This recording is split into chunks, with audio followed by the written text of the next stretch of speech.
இதை தெரிஞ்சுக்கிட்ட என்னோட மேல் அதிகாரிங்க என்னைய கூப்பிட்டு கண்டனம் அடிக்க திட்டி பெண்டிங்கில் இருக்கிற 3 வாரண்ட் கேஸை என்கிட்ட கொடுத்து சால்வ் பண்ண சொன்னாங்க.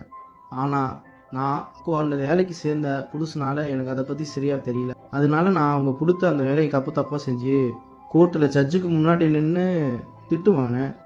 அன்னையிலேருந்து அந்த ஸ்டேஷனில் வேலை பார்க்குற ஆட்கள் எல்லாரும் என்னை கொட்டைன்னு சொல்லி கிண்டல் பண்ணி கூப்பிட ஆரம்பிச்சிட்டாங்க.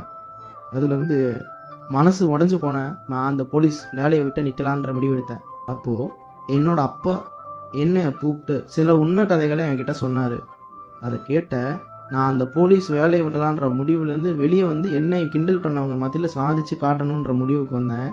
அதுக்காக எனக்கு கொடுக்க அந்த 3 வாரண்ட் கேஸை யார் உதவியும் இல்லாமல் தனியாளாக நின்று முதல் 2 கேஸை சால்வ் பண்ணி அந்த அக்யூஸ்டுகளை கோர்ட்டில் நிறுத்தினேன். அதே போல் என்னைய இந்த நிலைமைக்கு ஆளாக்கின அந்த கொடைக்கானல் தலைவனையும் தேடி போய் தனியால் நின்று அரெஸ்ட் பண்ணி என்னோட ஸ்டேஷனுக்கு கூட்டிகிட்டு வந்தேன். அப்போது அதை பார்த்த என்னோட ஸ்டேஷன் அதிகாரிங்க எல்லாரும் என்னையும் ஆச்சரியமாக பார்த்தாங்க. அந்த நேரம் அந்த கொடைக்கானல் சரவணன் லாக்கப்புக்குள்ளே தள்ளி ஒரு லத்தி எடுத்து அவனை கலமாக அடித்தேன். அப்போது அந்த சத்தத்தை கேட்டுட்டு ஓடி வந்த என்னோட ஸ்டேஷன் அதிகாரிங்க எல்லாரும் என்னையை பார்த்து கொட்டை அவனை அடிக்காதேன்னு சொல்லி கத்துனாங்க. ஆனால் அதை எதையும் கேட்காத நான் அவனை விடாமல் அடித்தேன். அப்போது என்னோட கோபத்தை பார்த்த என் ஸ்டேஷன் அதிகாரிங்க கோட்டை பருப்புன்னு என்னோட உண்மையான பேரை சொல்லி கூப்பிட்டாங்க. அதுலேருந்து எனக்கு அந்த ஸ்டேஷனில் மதிப்பும் மரியாதையும் கொடுச்சு. அதே போல் அந்த ஸ்டேஷனில் உள்ள அக்யூஸ்டுகளும் என்னை பார்த்து பயப்பட ஆரம்பித்தாங்க.